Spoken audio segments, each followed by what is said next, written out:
The good thing is, week to week, we are learning more and more about the characters, and I'm loving it. I'm loving a lot of the backstories. A lot of the backstories are really keeping me like hooked. Good job, Tyler. Good job.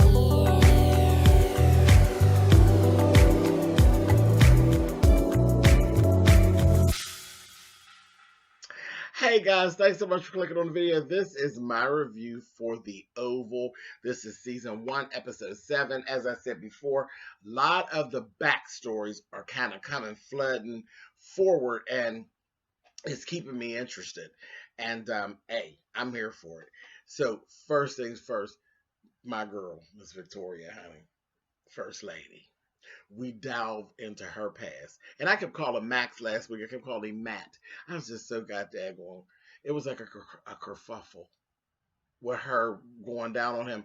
And she actually didn't. She didn't get the chance to actually blurp the bird. She just went down there and played around, and he made her stop. He made her stop. He's a stand-up guy. He wouldn't stand up for the First Lady. Okay. Max is cute though, but anyway, not that cute for her to be giving blurpage, but whatever. So he stopped, and he stopped her, and she said, I'm not usually like this. I'm usually more in control. She goes into, do you want me? She said, let me show you the scars. And he's like, no, I don't want to see anything. She's like, no, I just, that he beats me, right? Now, Miss Victoria, I want you to stop that girl, because y'all beat each other. And it seems like he loses more than he wins. He wins more, I think, when he brings other people in. But no, mama, you beat him, is what we see. You done put glass in the shower. You done bust him in his head with a vase. Girl, you done bashed his little carumfles up, honey, and you really carries on, sis. But anyway, she goes to tell her story, and she tells about how she was hated in her family. She was definitely the black sheep. She comes from a family of very, very light complected folk. Her mother tipped on out and had a baby, which is her, by a dark-skinned man. So she is a darker hue. Her melanin is popping a little more than the rest of the family, and the family doesn't like her. And they didn't treat her well, and actually shipped her off to a boarding school. So she was in a pretty well-to-do family. They shipped her off to a boarding school, and that's where she met our president. And she has worked her way.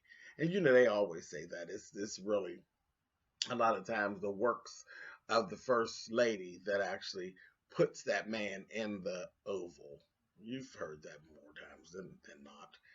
And, in real life, when you have our Michelle and our Barack, we saw them, and they worked together to get into the White House. They are power couple realness. But you all have heard the stories of how the First Lady makes the rain move. Anyway, we ain't ready to do all that. Down off my soapbox, but on boom, boom, bam, and I'm back. Let's go. She got him there. She put herself where she is. She worked for everything she has since she was a little girl. Now her family kisses her behind and eats 10 miles of her shit, though they still really hate her, but they depend on her and they leech from her. And she is satisfying to her for them to have to grovel. That's what she is. That's her. Anyway, no apologies. No apologies. I'm here for her. And I definitely think the actress, I would love to interview her, because I know she has got to be having a ball with this role. Just having a ball. All this running in the walls and acting batshit crazy. Child, that's like my dream thing, is if I have to do any type of acting, to just play the villain and just be batshit crazy. I would love it. Anyway, moving on. Enough about me. So she ended up she did all this. She showed this whole vulnerability to Max because I think she really is attracted to Max. And I understand it. But she had to put him in his place. You understand? And Victoria fashion. She should have put him in his place. And she told him, you will always be a servant to someone like me. Always. And he told her, this is what makes me like Max, because he's not scared of you. He told her, I will always serve this office. Put her right back in her place, ma'am. And she said, son of a bitch, you go to hell with your simple life and that simple little wife of yours. You call me when you get tired of that bitch. I said, oh, Victoria's hot mess. You call me when you get sick of that bitch. That wife ain't done nothing to you. Nothing. I died. I said, I love her. Anyway, moving on. So shortly after that, she leaves out, and we notice, well, I noticed, and I'm sure some of you, that his zipper was still down and his shirt was sticking out from his zipper. And shortly after, he didn't even notice it. We look over there, that damn Jason is in the kitchen, hiding down, tucked down behind the little cabinets and stuff. He done heard the whole thing and told him, got up and said, you won't be able to resist her. She always gets what she wants. Maybe that Max looked at him real hard and told him, haven't we talked about you and this lurking around that you do, Jason? Haven't we? I said, Jason, you better quit playing with Max. You think you're doing something, he gonna straighten them curls out the front of your head, honey. You better quit it. So I laughed at that. Then Max, he ended up leaving out. And Jason says, oh, your shirt is in your fly. But he, said it after he was gone. So Max goes back to the office, the office that the Secret Service actually hang out in. And then him and Kyle end up having this whole back and forth. He basically knows about Donald and Kyle. Okay. And they go back and forth. They have this whole little bitchy back and forth that they're doing. Saying a lot without saying too much. Yeah. That's talent right there. That right there, my people, that's reading. Saying a lot without saying very much. That's reading. And they do. These people read. And Kyle told him, your shirt's in your zipper. I said, Miss Kyle, you're worked. You're worked, because he throws shade almost better than you do. And I would actually have to say that Max actually throws shade better than Kyle, because Kyle's not stable. Kyle's not stable. You all pay attention to Kyle. Kyle is batshit road lizard crazy. He is not all there. There's a deck of cards. The jokers are missing, and two of the aces are somewhere turned upside down in the deck. He ain't all there. Anyway, so Sharon and Kareem, she's sitting down there at the pharmacy. They just finished cleaning it up and everything. She begging him to drop the charges against Barry. And he says, well, why would I do that, Sharon? Why would I drop the charges against him? And she's like, well, because it's just, he said, are you threatening me? Is this a threat? Is that what's going on? Is it a threat? No, I ain't no threat. Well, why would I? He just wanted her to say it. And she said, I just for me. Why would I do that? I said, turn it around on you. Because you trying to play him. I'm just sharing you out of order. But anyway, he's like, I'll think about it. We're like, child. Unless you go run off into the sunset with me, baby, ain't nothing going to happen anyway. So that's that. So while all this is going on, the president is calling Denise and talking to her and telling her,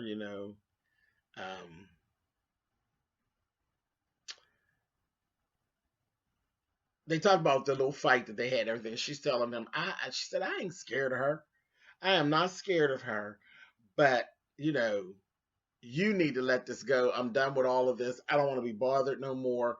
This, that, the other. She's blowing him off and she hangs up on him. He keep calling her back. She's like, listen, I don't want to be bothered. I don't want to be bothered. I don't want to go through all that. And it is. It's a lot. That's a lot. But I mean, the benefits of like literally carrying on. Listen, she seems kind of low life-ish anyway. You gonna turn your biggest trick down? I don't know. I think she's just playing games right now and just trying to maintain. Because I don't get the sense that she really don't want to be bothered. I think she's trying to dig her heel in. She's playing horror-esque games, and I'm here for it. I'm here for it. I likes me a good whore that got it together. And she keeps hold of the cards. I understand it. I understand. You do what you got to do, mama. Fine and dandy. Like a hard candy Christmas. Okay? So, she hang up on him. She goes on about her way. Then we go back over to the house. Barry's parents are having a little conversation with Sharon. And she tells them, the police are saying they're going to be after him anyway. She told them what happened about the fight with him and Kareem and all that. And they're like, he's spinning out of control. And said, but the police, Kareem called the police, and the police said they were looking for him anyway. They were going to pick him up anyway. So they're like, you got to go find him, Richard. So he off to go find him. And Sharon's like, well, I just came to get my stuff because he told me to get out or whatever. And I'm leaving. And Nancy starts going back and forth with Sharon and telling her, don't leave, don't leave, don't leave. She's like, I'm not staying here. And I mean, I would already been gone. If there would be nothing to even discuss. Your son's an asshole. And I gotta go. I'm not, because he got an issue. He putting his hands on people. He threatening folks, giving ultimatum. Girl, I'm not going to do that and screw him up here on dressers and stuff in your house. Now, that might have been a little fun. We seen when they first was getting down. I said, oh, Barry. Whew. But, girl, anybody doing all that? I'm risking a black eye and stuff trying to do, So Nancy's telling her, please don't leave. I feel better when you're here. Nancy using her health situation, because she got a whole heart situation. It is wrong. It's wrong to use your health situation to make her stay. And she's really not no bad girl. So she's like, okay, Miss Nancy. Miss Nancy gonna have your ass whooped playing around with that stupid boy of hers. But anyway, so let's go back to the White House. Max and the president. They have this little conversation. He tells Max, listen, I need 2 boobs, 1 cooch, and that equals Denise. Go get her and bring her back here. Now, he rang the emergency buzzer, and all the Secret Service came, and he was like, I don't want none of y'all. I just want him, Max. And they were like talking about the president. They're like, y'all need to get him in check. He need to know that buzzer is for emergencies only and all this kind of stuff. I was like, child, whatever. And Donald is pretty much his handler. So it's also go get Denise, period. And oh God, the way he was talking to myself, are you stupid? Are you stupid? You go and you get her. Then told him that his wife, he said, you went with her down there to her shop? He's like, yeah. He said, you can't keep setting me up like this, Max. You ain't helping. What are you doing? You stupid? He will say, because she's like, what do you call her? He says she's worse than a spy virus. Talking about Victoria. I was like, he's so out of order. I think the president is sexy too, but he is stupid. Like he's good looking, he's built nice and all of that, but he's stupid, just like Victoria said. Very stupid and could be led by the right woman. At this point, it's not Victoria anymore because he's grown to hate her. And listen, if old whorish Denise pay her cards right, she could be sitting pretty. Anyway, I'm just saying. So that's that. They go back out.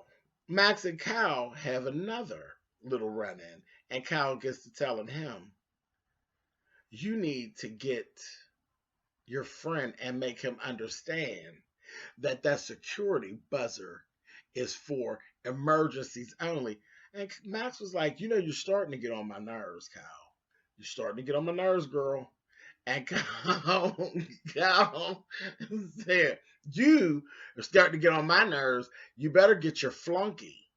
No, tell him you better get him together because you're his number one flunky. Talking about the president. I said, oh.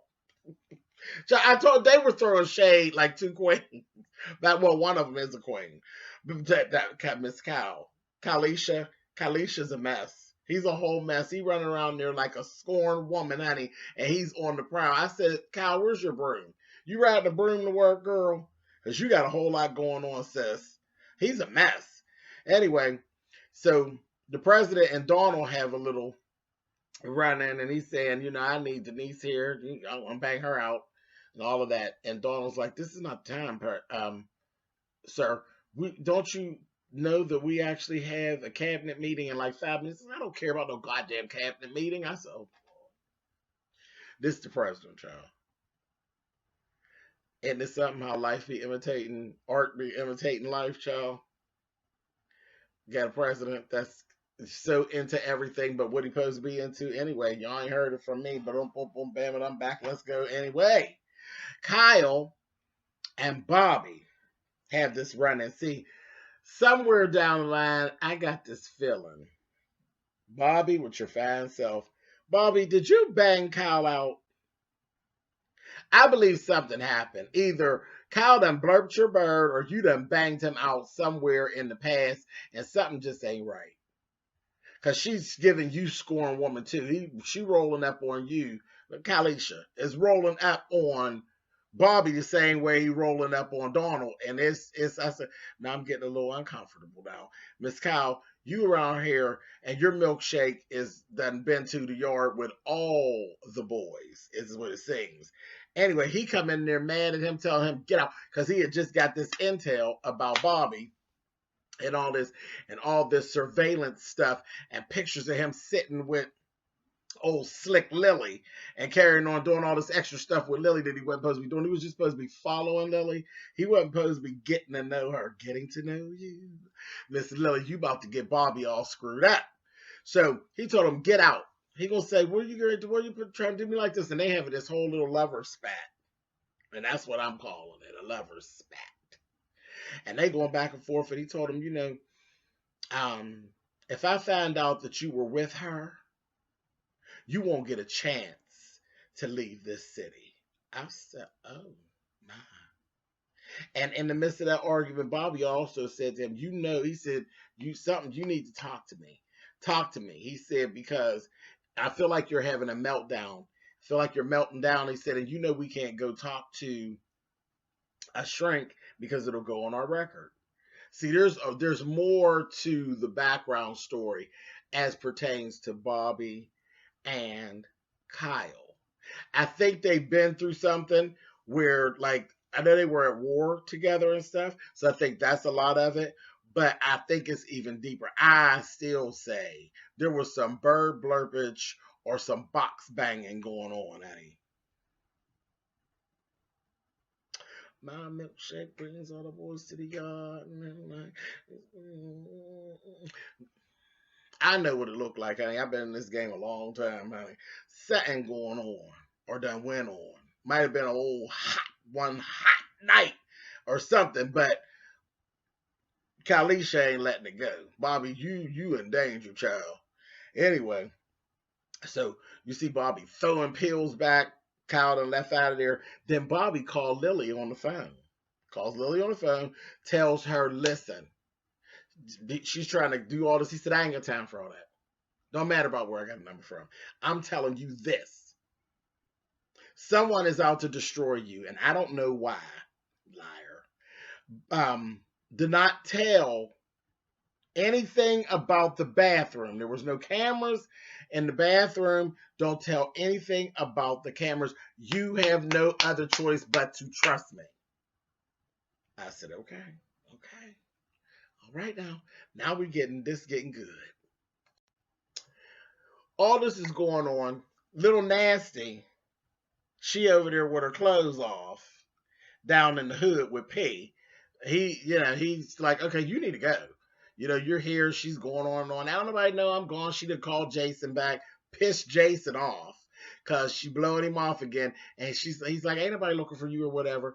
And she's like, okay, whatever. That's all she needed. She hung up on him. He's like, so down to what you owe me for getting you out of here. She's like, whatever, weirdo. And hangs up on her. I said, he's going to get you, bitch. Because he's another one that he got a vindictive little sissy type of streak in him too. I said, Gail, you ought to know your brother better than we do. And I say your brother's going to get you, ma'am. Anyway, so they go through all that. Denise and Barry end up having to run, and he goes to the shop. And they going back and forth. He ends up telling her, this is where I knew they were twins, and they finally said it out loud on the thing that Denise is Ruth's twin, but she don't even like Ruth, okay, all like that. He tells her that Ruth is dead and all that, and he's saying, call Carl. So obviously, whoever Carl is somebody that's in the Rackadushi. That name just kills me. The Rackadushi. Carl is somebody in the organization, and she's saying, look, you need to let it go. And then she had asked him, where's my money? Where's my money you owe me? I want my damn money. He's like, I ain't got time for all that. I don't know. I was like, what's the background story on that? Anyhow, he tells him that, the Rackadushi basically has his daughter. She told him, well, you just let that go. Just let it go. I'm telling you, let it go, because they will come after you. And I'm like, oh my. I mean, they got it going on like this, and it's carrying on. Then she actually sees the official cars pulling up. She tells him, go ahead. Max comes in. Her and Max get to talking, baby. She giving all of this, and she's basically saying the president think he could treat me like this. She's giving the story up, right? So Barry kind of knows what's going on in case she go to missing. Because he's like, ma'am, you need to come with me to pray. He wants to see you. He's on the phone. She told him, I ain't thinking about you, and gave the phone back. And he said, do what you have to do. Do you want me to use force? He said, do what you got to do. Maybe he went to put on these little black leather gloves. I said, okay. Girlfriend wasn't trying to get busted up again up in that shop. She got her little coat and gonna tell me, lock my damn door. This, that, and the other. So Barry is aware of some of what's actually going on with that. So I said, oh, this is all tangling up. This is good messy. My kind of messy. So, like, Bobby had told Lily, in about 15 minutes, somebody gonna call you. And sure enough, Kyle called Lily, told her he was coming on by there, this, that, thing, and the other. He went on by the house just as bold. Told Mom, got about like 15 minutes before your husband gets home from work. He get to question her and everything. And I was trying to see what she was going to do, because, Lily's an idiot. Lily's a whole idiot. And I said, is she going to turn it and tell too much? But she didn't. She listened to Bobby, because, see, Bobby got that good day. And she listened to him. She playing these little games, and he got her all nervous. But really deep down inside, I think Lily want to feel that thing between her inners again. I ain't mad with you, Lily. We seen him, girl. Kyle mad too. So I understand. I mean, that got doggone Bobby got him going crazy. Anyway, so she played her part and all of that. Now, good old Jason done flipped on Gail. So now First Lady know that Gail is missing. First Lady goes down there, baby. Well, first of all, when she said, where is she? He acted all stupid, and giving up that he don't really know where she's at and all of that. But first he was being real coy with her. She said, are you trying me? I said, oh, she get ready to whoop your ass too. See, she don't take no prisoners. I told y'all, they are the black version of Christina and Christopher Crawford. Baby, she will whoop the shit out of both of them. I was like, that First Lady too much. Anyway, she goes down to the security staff, baby, and she cussed them all out, told them, you all better find my daughter. I said, oh, here we go, honey. Like it's their fault that your little whore has just slid on out of there, honey. Now, I'm not real sure, because right now, it's not They ain't ruled out that she's somewhere in the White House, but you know that little whore that you got. You know she ain't in there. But anyway, she cussed them all out, so their jobs is all on the line, child. Anyway, so we go back over P and Gail. They're over there. She over there with this. I want to be where you are. This, that thing, and the other. And just when they was getting ready to get down and getting it real good again, because she told him, "You already." He said, "I already did it to you." She like, "Well, do it some more. Give me some more of that weed and get the doing it to me some more." Now keep in mind, remember, P is grown. She is 16. She a whole issue. But when we look up, here comes somebody in the door, baby. And guess who it was? Mary. Busted in the act, busting it wide open, baby. She looking all stupid, honey. And the last thing we see is Barry's ass in her. He said, "You know who that is? You want to tell him who you are, or you want me to tell him who you are?" I said, "Oh, Miss Gay."